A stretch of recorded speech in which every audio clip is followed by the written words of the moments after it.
Welcome back to My Creepy Encounter. Get ready for chills. In tonight's Creepy Encounters, we dive deep into the darkness with 4 terrifying horror stories that will make you think twice before heading into the wilderness. If you love scary stories, paranormal encounters, cryptids, ghosts, and horror, this video is for you. If you have a creepy encounter you'd like to submit, send it to mycreepyencounter@gmail.com. Now, let's head to the mountains for tonight's creepy encounters.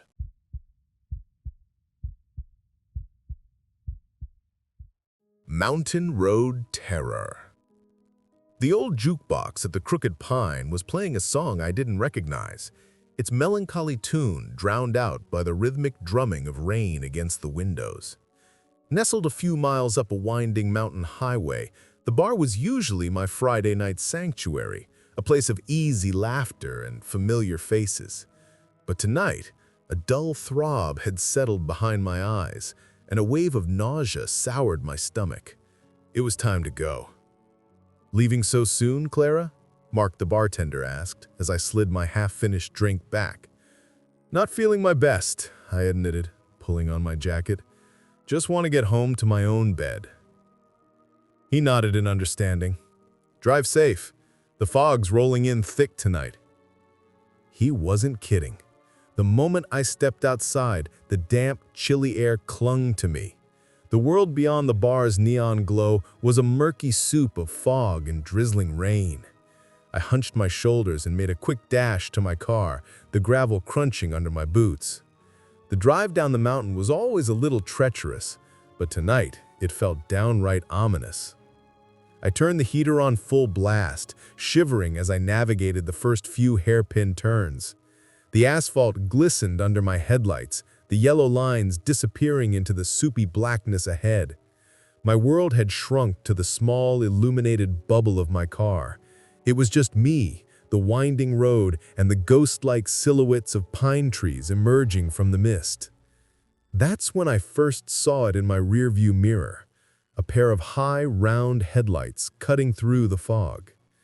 It was an old, hulking tow truck, the kind with a rusty crane and a grill that looked like a mouthful of crooked teeth. At first, its presence was a small comfort, a fellow traveler on this lonely road. But that comfort quickly evaporated. The truck sped up, its headlights growing into blinding orbs in my mirror. It was tailgating me, so close I could see the grime on its windshield. My knuckles turned white as I gripped the steering wheel. I tapped my brakes, a gentle hint for him to back off. Instead, he swerved, his tires screeching on the wet pavement before falling back in line, still glued to my bumper. My heart began to hammer against my ribs. What was he doing? Was he drunk? Aggressive? A knot of pure fear tightened in my stomach. Then he flashed his high beams. The sudden, intense light flooded my car, momentarily blinding me. I cried out, my hand flying up to shield my eyes. He did it again and again. The road ahead was a series of tight curves, and each time he flashed his brights, I was left disoriented, fighting to keep the car on the slick road. Panic set in, cold and sharp. This wasn't just a drunk driver. This felt deliberate. This felt like a hunt. I pressed my foot down on the accelerator, my small car straining against the incline. The truck matched my speed effortlessly, a monstrous shadow that I couldn't shake. I was trapped, alone on a dark mountain with a madman behind me. My mind raced through horrific possibilities, each one worse than the last. Then, a flicker of hope. Through a break in the fog, I saw the familiar, warm glow of the gas station at the bottom of the highway. It was an island of light in the oppressive darkness. Just get there, Clara. Just get there. I didn't slow down. I shot down the last stretch of the highway and swerved violently into the gas station's parking lot, my tires skidding on a patch of oil. I didn't even bother to pull into a proper space. I slammed the car into park, my hand fumbling for the door handle. But my relief was short-lived. The tow truck followed me in, its engine rumbling like a predator's growl. It pulled up directly behind me, blocking me in. This was it. My breath hitched in my throat. I threw the door open and scrambled out, my only thought to get inside the brightly lit store where there were other people. As I was running, a man's voice boomed through the rainy night, a raw, urgent shout. But he wasn't shouting at me. He was shouting at my car. I skidded to a stop on the slick concrete and spun around. The driver of the tow truck was out, a big man in a grease-stained jacket, and he was pointing a gun. Not at me, but straight into my car's back window. My mind couldn't process what I was seeing. "What are you doing?" I screamed, my voice trembling. "Get back," he yelled, his eyes still locked on my car. "I saw him at the bar. When you were leaving, I saw him slip into your back seat." The world tilted. My blood ran cold. Someone was in my car. That whole time, someone had been sitting right behind me. He kept popping his head up to look at you. Every time he did, I flashed my brights. He'd have a knife. The light would catch the blade, and he'd duck back down. The sequence of events replayed in my head, now cast in a terrifying new light. The tailgating, the flashing lights, it wasn't an act of aggression toward me, it was a desperate attempt to protect me. Just then, the wail of a siren split the night. Someone at the gas station must have called the police. 2 sheriff deputies arrived, their own guns drawn. The tow truck driver explained the situation in a torrent of words. One of the deputies cautiously approached my car, peering into the back seat. He recoiled slightly, then yelled, "Show me your hands! Get out of the vehicle, now!" Slowly, a gaunt, wild-eyed man emerged from my car, his hands raised. In the fluorescent lights of the gas station, I saw the long, wicked-looking knife clattered to the pavement as the deputies wrestled him to the ground. The sheriff later told me the man was a known predator they had been searching for, linked to a string of attacks in the area. I stood there, soaked in rain and shaking uncontrollably, staring at the man who had just saved my life. He had holstered his gun and was leaning against his truck, looking as shaken as I felt. "If it wasn't for you," I whispered, the words barely audible, "I would have been his next victim." He just looked at me, his face grim under the buzzing lights. "I couldn't just let him get you," he said, his voice raspy. "I'm just glad you're safe." I never got his name, and I never saw him again, but I'll never forget the face of the stranger in the rusty old tow truck, the terrifying shadow on the mountain road who turned out to be my guardian angel.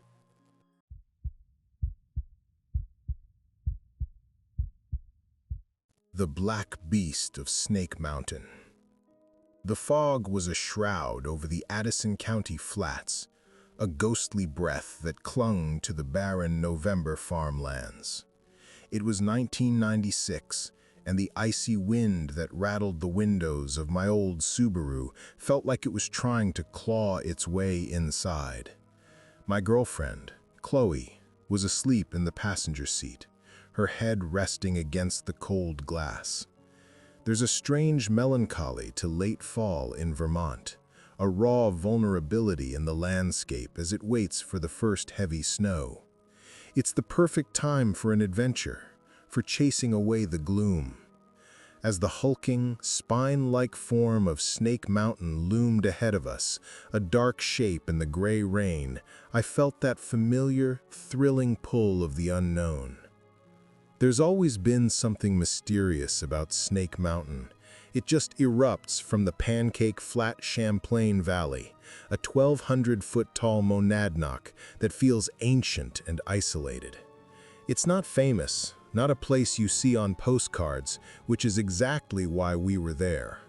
I'd grown up with the local stories, the whispers that went around the campfire. They used to call it Rattlesnake Mountain, but the far more interesting legend was of a cryptid, a creature they called the Black Beast of Snake Mountain. Back in the 20s and 30s, it supposedly terrorized farmers, a savage, shadowy thing that was impossibly fast and could never be caught or killed. One story claimed it chased a woman's car, jumped on the roof, and clawed at the metal until the farmer's floodlights scared it away. Of course, that wasn't why we were really there. We were there for the human mystery, for the bones of the past that littered the mountain. As I turned off the main road onto the hard-to-find dirt track leading to the Wilmarth Woods trailhead, an old, dilapidated building emerged from the mist. It looked like it could have been a one-room schoolhouse once.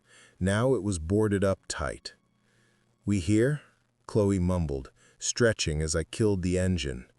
"We're here," I said, looking up at the summit, which was completely lost in the shifting clouds. "Ready for this?" The hike began on a trail that wound through thick, wet brush, the air heavy with the pungent smell of mud and decaying leaves. We passed the mangled, rusted remnants of old farm machinery being slowly swallowed by the forest. Soon the path opened up onto the broad, rocky remains of an old carriage road, the very reason for the mountain's other great mystery. The woods here had their own story. The birch trees were covered in carvings, a sort of teenage hieroglyphics. Names, dates, hearts. Some were faded and gray, dating back 30 years or more. It felt like we were walking through a gallery of ghosts. The carriage road climbed steadily, dipping through shadowy dales. After a few hours of hard hiking, we reached the summit. And there it was, a massive, crumbling concrete slab sitting right at the edge of dizzying, fog-shrouded ledges. This was the foundation of the Grand View Hotel, built in 1870 and consumed by fire in 1925. Jagged stumps of steel rebar poked from the concrete like broken teeth. We stood there for a long time, looking out at the patchwork of fields and gleaming silos far below, barely visible through the mists. A strange silence filled my head, a sense of being both a part of the world and completely cut off from it. "This is it," Chloe said, a grin spreading across her face. "It's perfect." We found a relatively flat, sheltered spot a few yards back from the foundation and set up our small tent. As dusk began to bleed into the fog, turning the world a deep, bruised purple, the temperature plummeted. We built a small, crackling fire and cooked our dinner, the woods around us growing darker and deeper. The feeling of peaceful solitude I'd had on the hike up began to curdle into something else. It felt watchful. The first sound was a twig snapping, sharp and loud, just beyond the ring of our firelight. I told myself it was a deer. Then came a rustling in the undergrowth, a heavy, dragging sound like something large moving without any attempt at stealth. "Did you hear that?" Chloe whispered, her eyes wide. Before I could answer, a new sound split the night. It was a low, guttural growl that vibrated through the soles of my boots. It wasn't a bear, and it wasn't a coyote. It was a sound I had never heard before, a sound that my instincts screamed was wrong.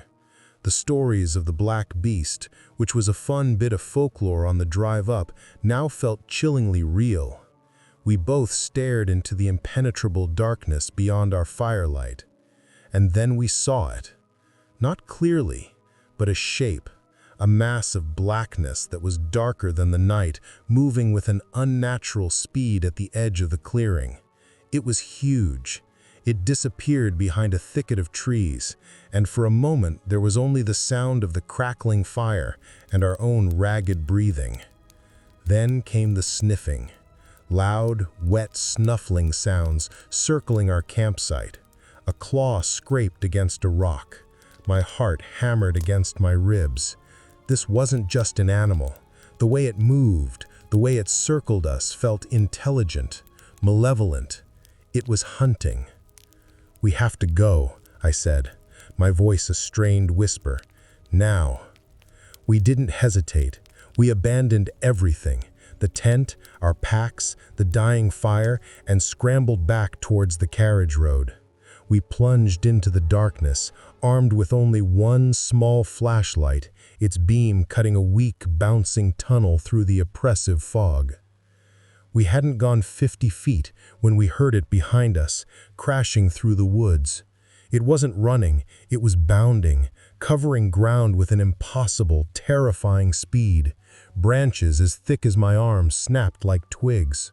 We ran blindly, our boots slipping on the wet rocks, our lungs burning from the cold air.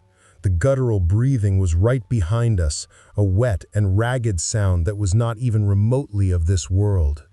A massive dark shape leapt from an overhanging branch and landed on the trail just ahead of us. We screamed, skidding to a halt and scrambling back the way we came, our only thought to get away from it. The beast was toying with us. The last few miles were a blur of pure, unadulterated terror. We ran, we fell, we got back up, fueled by a primal need to survive. The world was nothing but the slick, treacherous trail ahead and the monster in the fog behind us. Finally, we burst from the tree line into the small, empty parking lot. My Subaru was the most beautiful thing I had ever seen. I fumbled for my keys, my hands shaking so violently that I dropped them into the mud. As I scrambled to pick them up, Chloe screamed. I looked up just in time to see the beast emerge from the woods. It was massive, vaguely canine but horribly wrong, with thick matted black fur and long, powerful limbs. But it was the eyes that froze my soul. They glowed with a faint red light, and they were filled with a terrifying, ancient intelligence. I finally got the key in the lock and threw the door open. We piled inside, and I slammed the door and mashed the lock down. A split second later, a deafening thump slammed into the driver's side of the car, rocking it hard on its suspension. I screamed, and Chloe scrambled over the seat away from the window. When I dared to look, a monstrous, clawed hand was pressed against the glass, right next to my face. I wailed on the horn, the sound blasting through the night. The creature recoiled, and I twisted the key, the engine roaring to life. I threw the car into reverse, spun out of the parking lot, and sped away down the dirt road, not daring to look back. We drove for an hour in absolute silence, our bodies trembling, our hearts pounding. We never went back to Snake Mountain. We never told anyone what really happened. But sometimes on cold, foggy nights, I can still feel those intelligent, malevolent eyes watching me from the dark. And when I look at the roof of my old car, I can still see them. 4 long, deep scratches in the paint, a permanent reminder that some legends are all too real.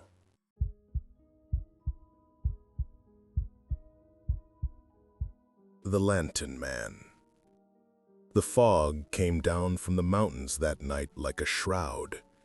It was a thick, wet, suffocating thing, smelling of damp earth and decay. It swallowed the narrow dirt road, the skeletal fingers of the autumn trees, and the very light of the moon, leaving me in a world of shifting gray and profound black.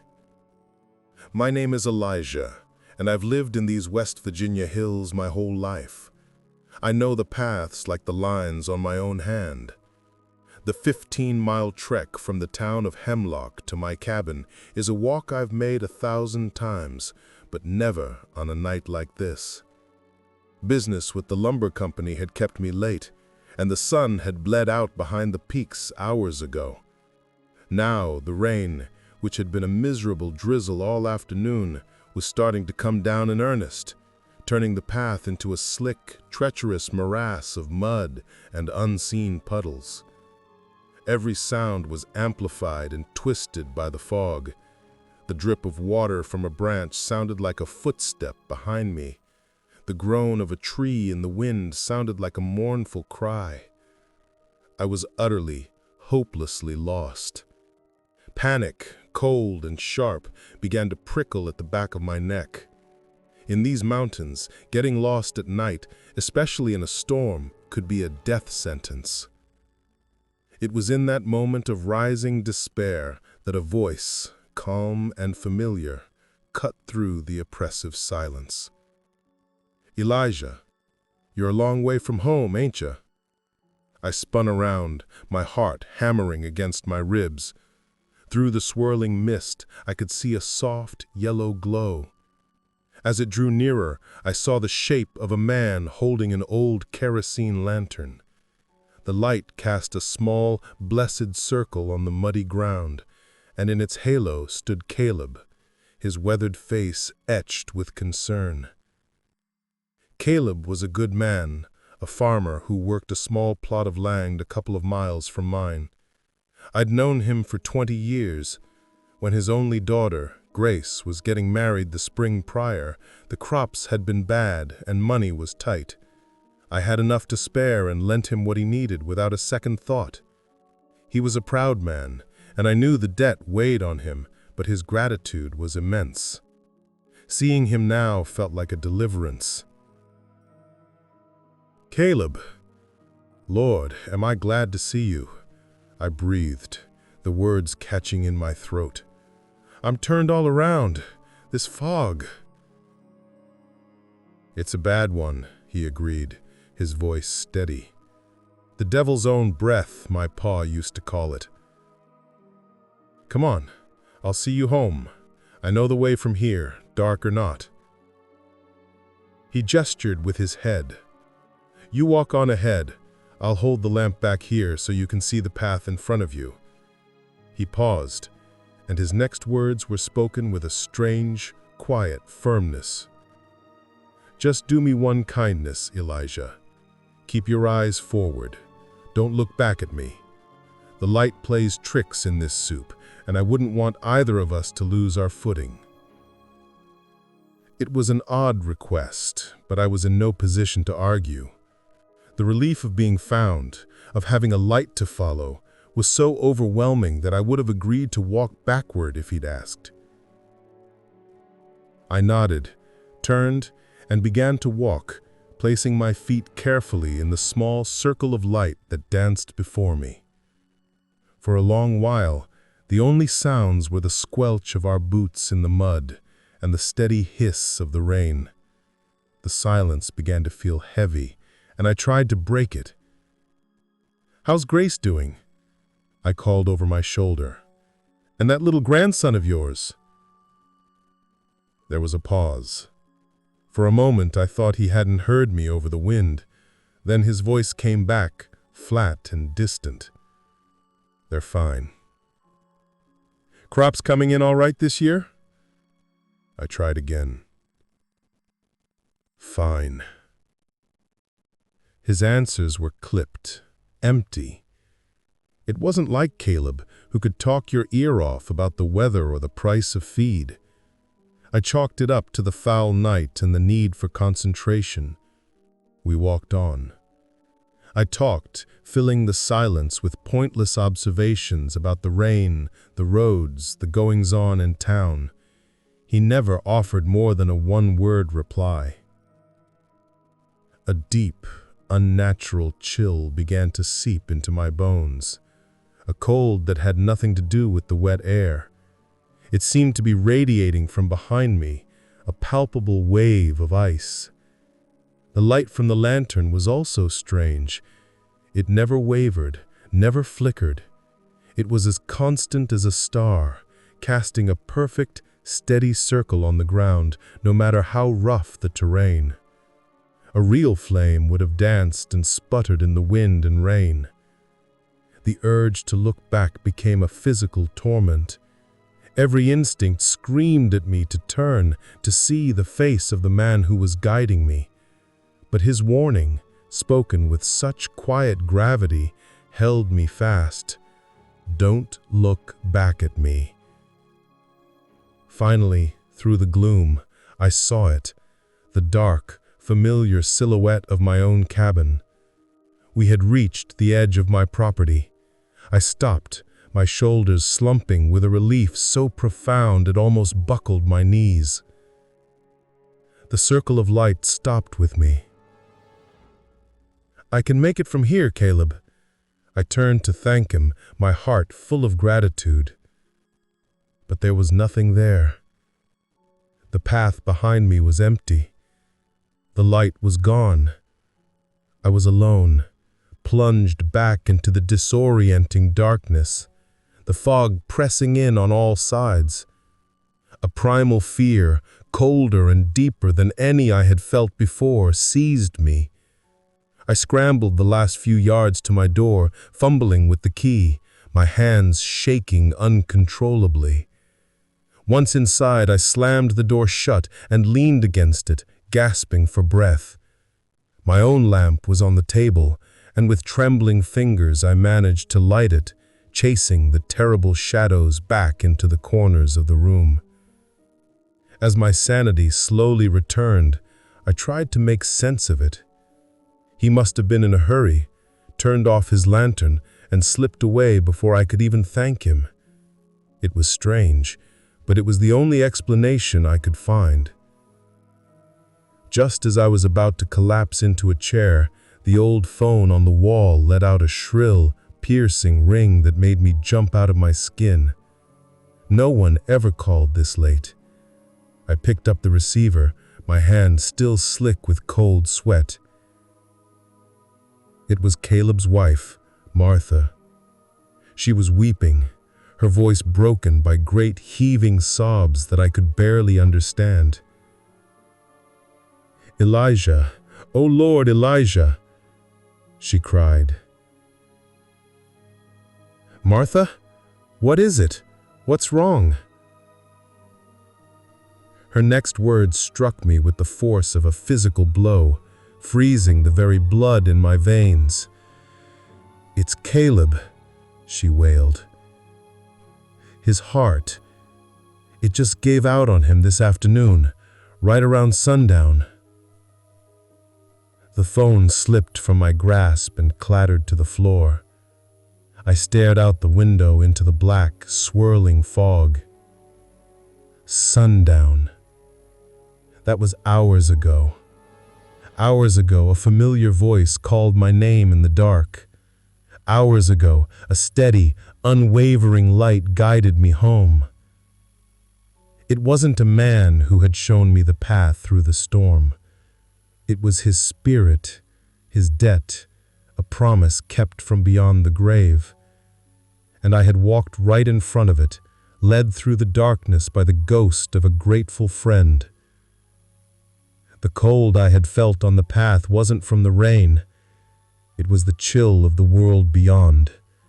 And I knew, with a certainty that would haunt me for the rest of my days, that if I had broken my promise, if I had turned and looked back, I would not have made it home.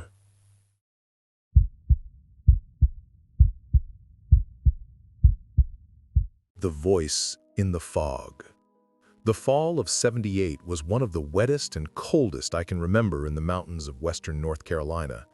A chilling, persistent drizzle had joined forces with a thick, suffocating fog that refused to burn off, even at midday.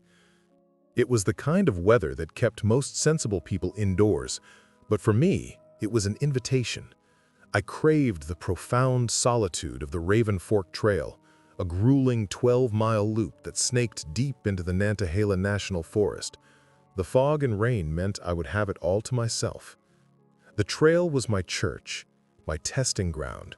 My routine was to hike the 6 miles to Raven's Roost, a granite overlook that was usually spectacular but would be nothing but a wall of white today. Have a quick lunch, and then make the long trek back. The hike in was eerily quiet. The fog was a living thing, swallowing sound and sight. Trees emerged from the mist like ancient ghosts, only a few feet ahead before disappearing behind me just as quickly. The only sounds were the soft crunch of my boots on the damp earth, the rhythmic drip of water from a million branches, and the distant, muted roar of the river in the gorge below. I passed one other car in the gravel lot, but I never saw its owner. For hours, I was utterly alone. I reached the roost and, as expected, saw nothing but a swirling gray abyss. I sat on a damp rock, sheltered by an overhang, and ate my sandwich. The silence was so complete it felt heavy, pressing in on my ears. It wasn't peaceful. It was watchful. A strange, primal unease began to creep into the edges of my mind, and for the first time on that trail, I felt an urgent need to be back at my car.